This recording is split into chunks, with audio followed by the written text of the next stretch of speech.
Welcome everyone. So today we will begin by creating a new project, and I'll just choose the games. Then we'll go ahead and click next, and I will choose a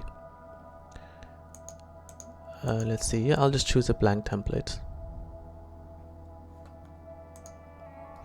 and we will stick to blueprints. We'll choose the maximum quality, ray tracing disabled, desktop console, and we'll keep the starter content through. And in the name, I'll just name this Waterfall. So then just go ahead and create the project.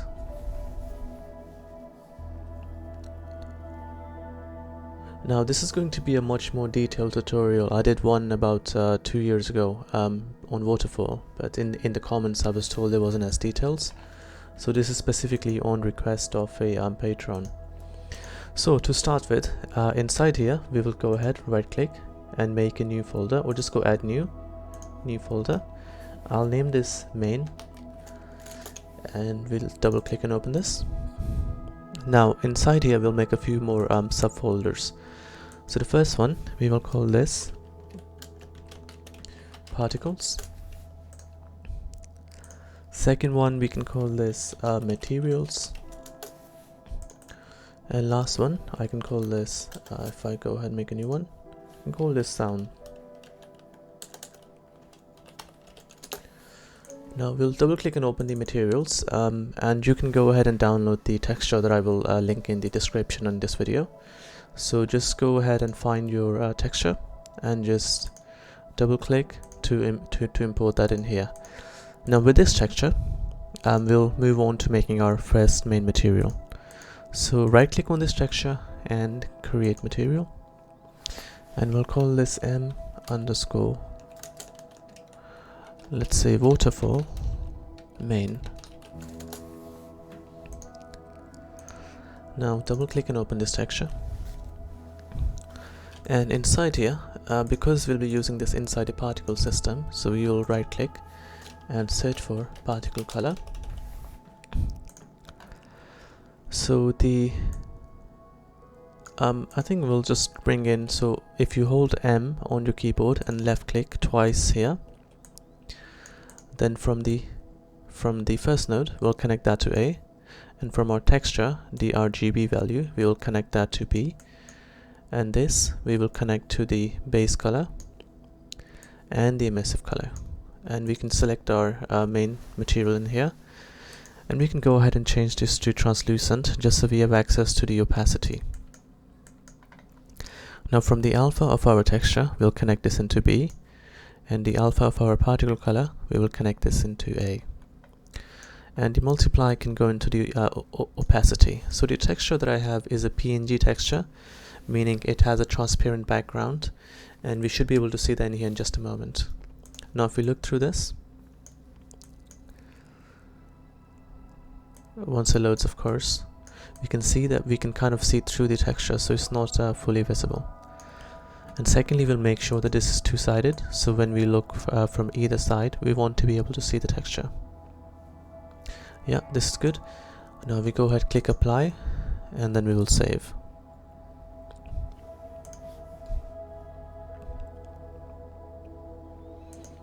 Next we will go ahead and right click on this.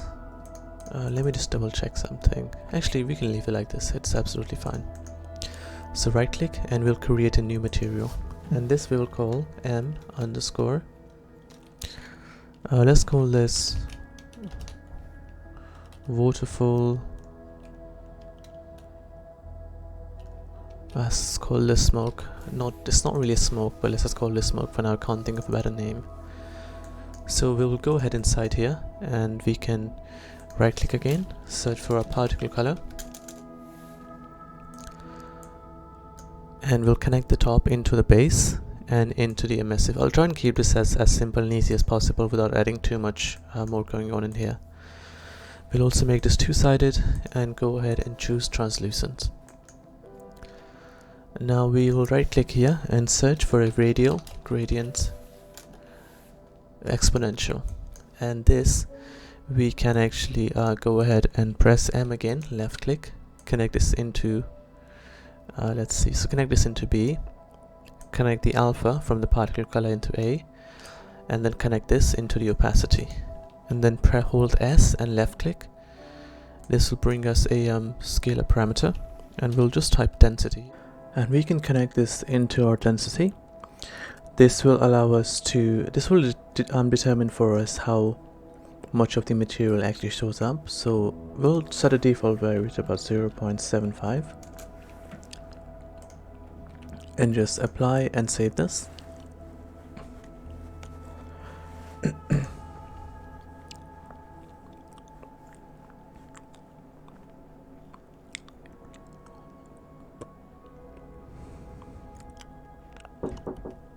And then we will right click and create a material instance from this.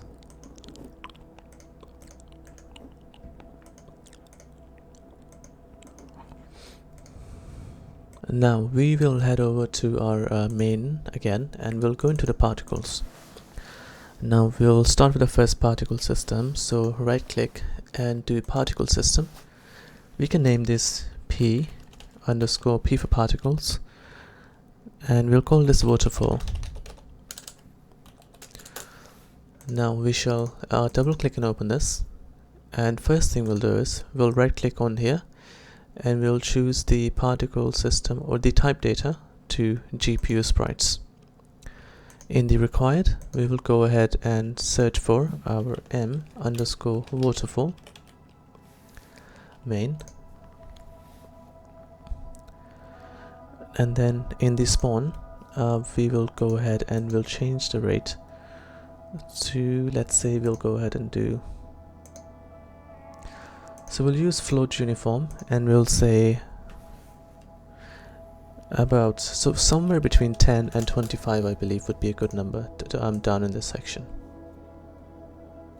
Oh, this is actually the wrong material that I chose, and to choose waterfall main, that's the main reason.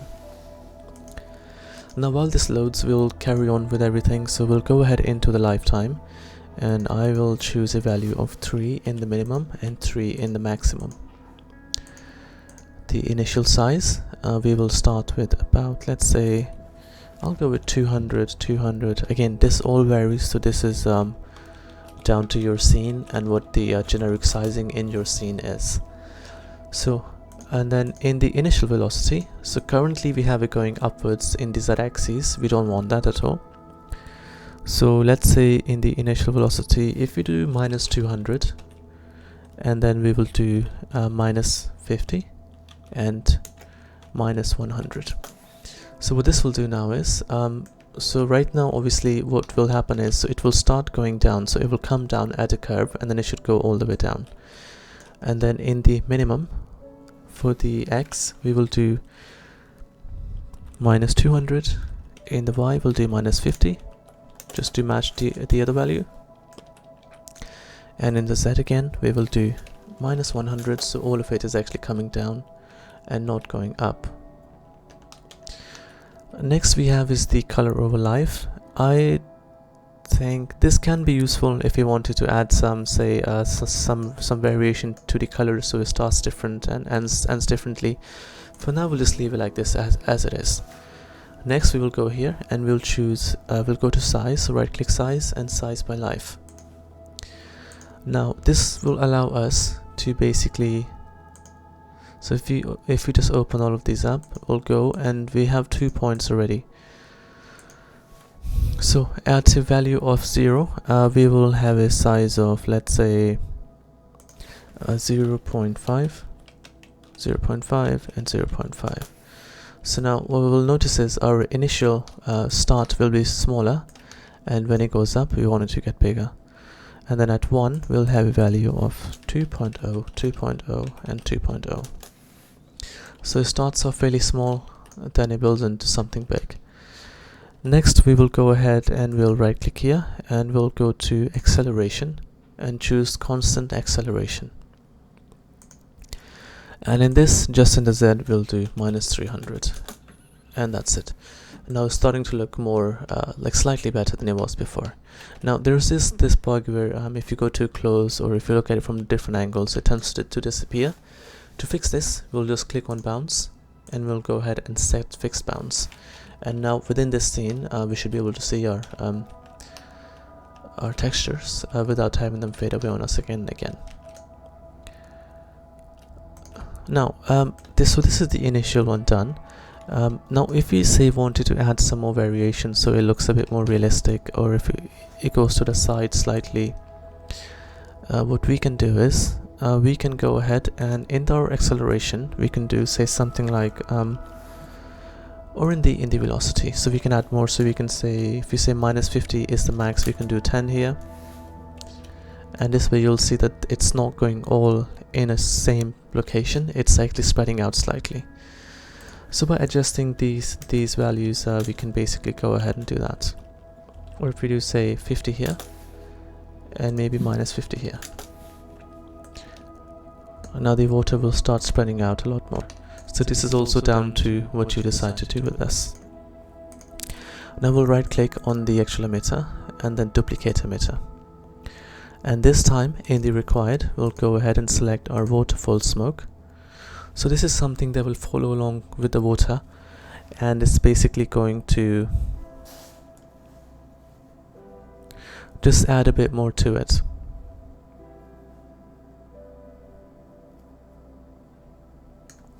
And we can solo view these, so if you go ahead and do a solo view on this, you can see this is something that just follows the water, and it just gives a more of an edge to it. So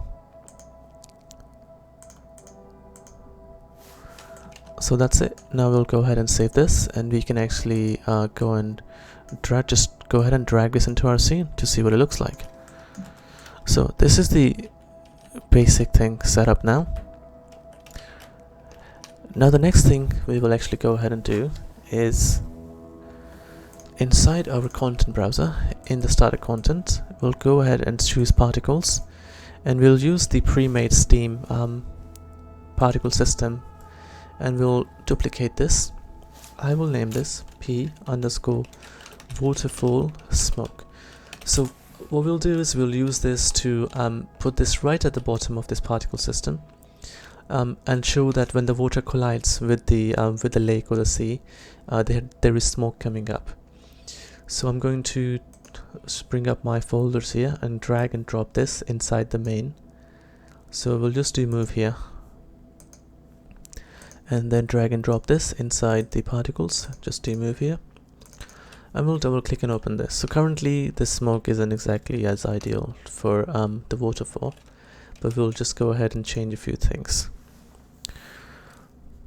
So required is fine. In the spawn we can go ahead and choose, let's say, 20. Again, all these values are variables, so what I'm giving you is just a rough thing to start with. Lifetime 5 to 7 is fine.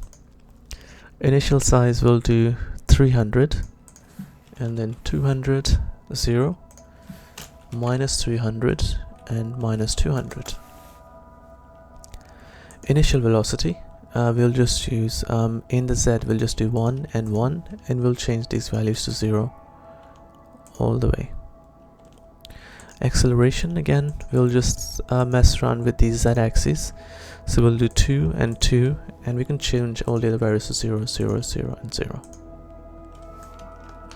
Because we want the smoke just simply going up and not actually going towards any of its sides. Now color over life, we will go to the alpha over life. So this is where it basically starts off and then it fades into nothing.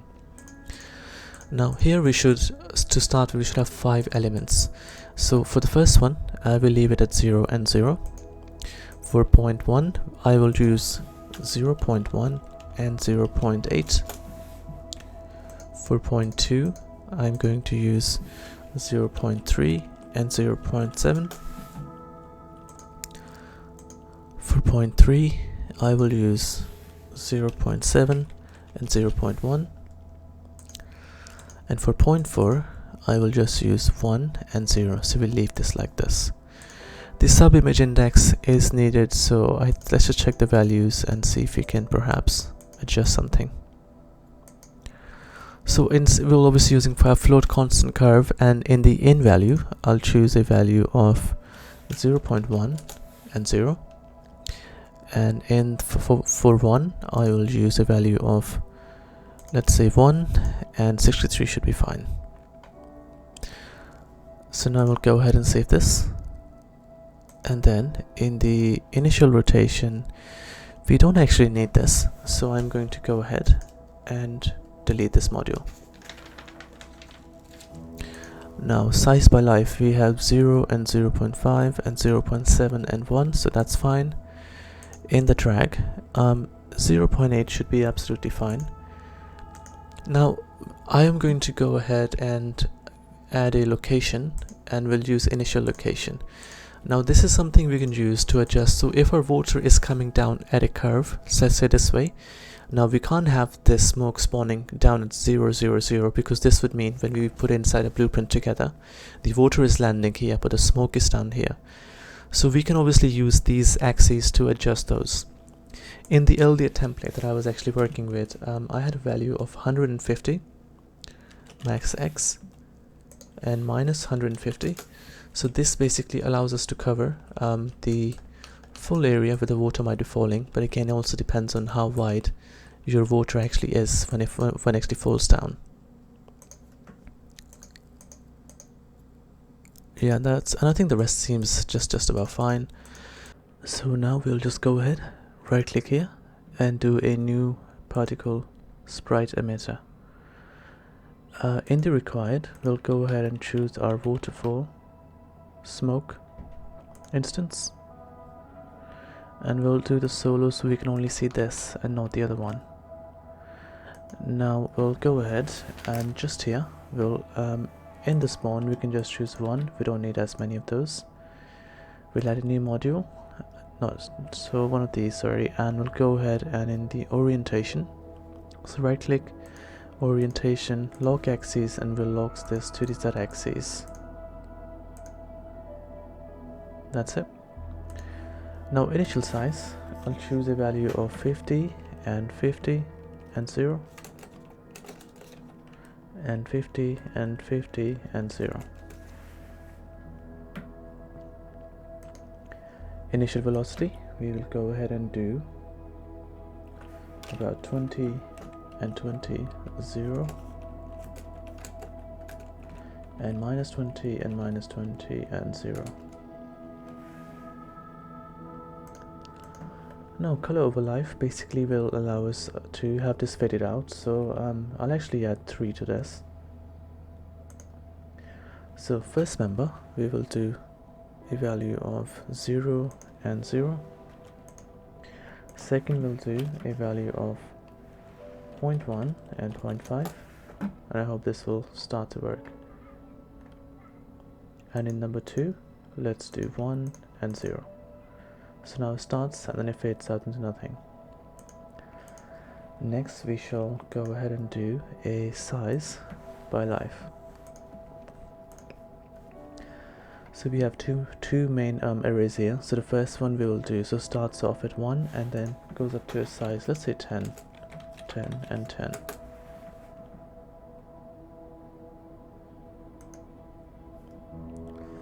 And lifetime we can do 15, so it actually stays in that area. This is starting to look more like what I want it to look, so this is very decent. And we'll go ahead and choose acceleration and add a drag with a value of about 0.3. Definitely a lot better. Okay. So we have initial size, we have lock axis. I'm just making sure I have everything from my list on there. We have acceleration, so if you go to acceleration, we can add some acceleration too. And we can choose a value of, inside the acceleration, 10 and 10 and minus 10 and minus 10.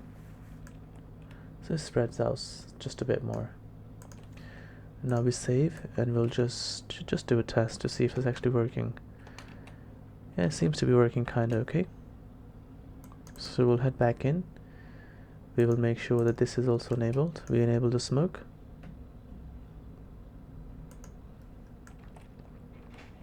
Now you see there is a bit of an issue with the smoke turns black if we look at it from one angle. So to fix this, we'll head inside our smoke material, we'll click on the required and find the main smoke material. Minimize this, we will double click and open this. Now I will be editing this. If you don't want this, like to mess around with this, make sure you make a separate copy before you edit this. So inside here I'll press V and left click, and this will be our main color. We can choose a white color. Then we will do a multiply, so M and left click, connect the first into here and connect this into the emissive. Then press S and left click and connect this into B, and we can name this our emissive value. So we apply and we save.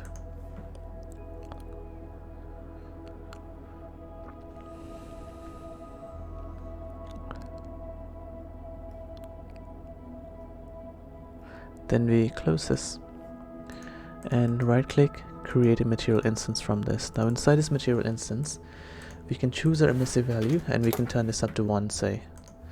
Now back inside our particle system, so Waterfall Smoke, we open this, and in the required simply we just choose the instance we just created.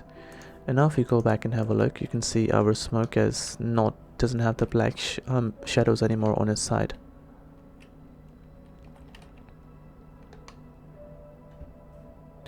Actually, I'm going to do one more thing. Inside our materials, I will go ahead inside the Waterfall Smoke,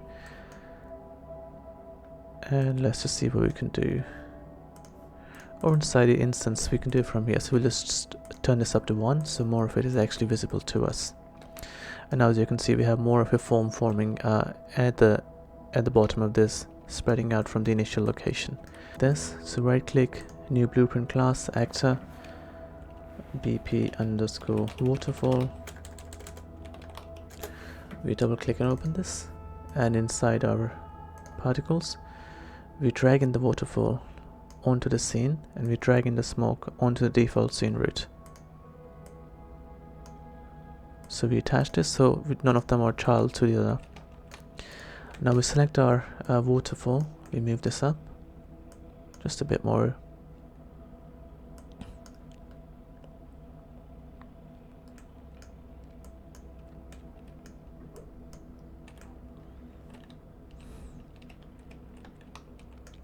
We will just move this back slightly. Now we can go ahead and inside we can delete these two particle systems that are individually put there. We go to main, we will drag and drop our waterfall just down here. Now wherever our smoke is, our smoke should be the bottom surface of the actual waterfall. And we'll just go ahead inside the blueprint again and just fix that.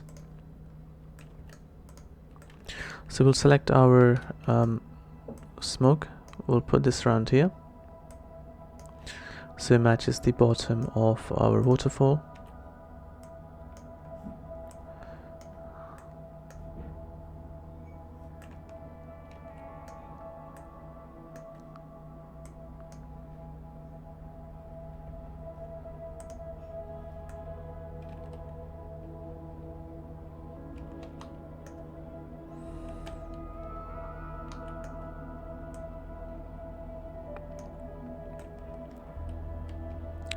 So that seems to be working quite okay. We'll just use the waterfall just up slightly more.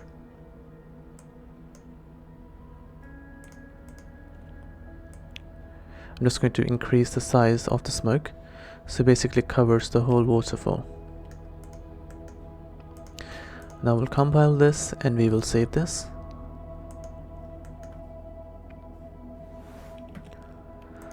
So just before we get onto sound, just one quick fix for the waterfall, where it still sometimes kind of like flickers when we go around it. We'll go back to our particles inside our waterfall. We'll click on this black section outside the inside the cascade, and we can scroll down to our bounds, and we can just increase the size here, just to match whatever we need to do. So if we do say about -1000. And we'll also increase it on the z-axis, so -100. It's a bit too much, and I think this should cover most of our waterfall. So -1250.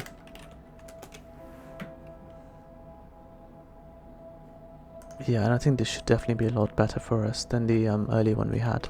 So just have to make sure that your bounds basically cover your whole particle system and not just a part of it. So now heading on to sounds, they're fairly easy. You can actually go to freesounds.org and you can get some sounds from there. Just make sure to look at the licensing so you don't actually download one that you aren't allowed to. So this is the one that I downloaded and slightly edited. If I just click and play this. So this is just a basic waterfall sound. So we'll go ahead and right click on this. We will do create queue, sound queue. So we'll say C_waterfall. That's what I'll name this as. And I'll right click here, go to sound and create a sound attenuation. This basically will allow us, if we go ahead and rename this, so let's say SA_waterfall, and we can open our main sound up and we can select, or we should be able to, our sound attenuation that we just created down here. So I'll make sure that my sound is set to looping. I think I might be able to, if I just go here, I can drag and drop this and just say looping. I'll connect this into the output. We can also probably select that here as well. Now inside the attenuation, we will do, so this basically has an inner radius. So when we start moving away from the sound, this sound will start to fade out. I'll use air absorption and listener focus. So if you turn one ear towards the waterfall, we'll be able to hear it better than the other. And we'll just make sure that everything is in order. So we'll head over to our BP waterfall and we can just bring in the sound right here.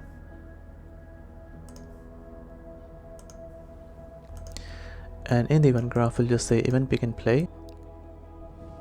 So drag from the event begin play and we'll type play sound attached. And we can actually go ahead and select our sound, so C_waterfall, and we'll just drag our default scene route and connect this to the component down here. So compile and save. Now we will go ahead and click play and we should be able to hear the sound which is attached to this. So now if you turn one ear, the sound goes into our right ear. Turn the left ear, it goes into our left ear. And we start moving away, this sound starts to fade out. So thank you very much guys for watching this tutorial. I hope you found this useful. Leave your feedback in the comments. And this whole project will be available on Patreon, and I'll do a bit more variation to the waterfalls and different colors, and I'll leave them in the project file on the Patreon page. Thank you very much.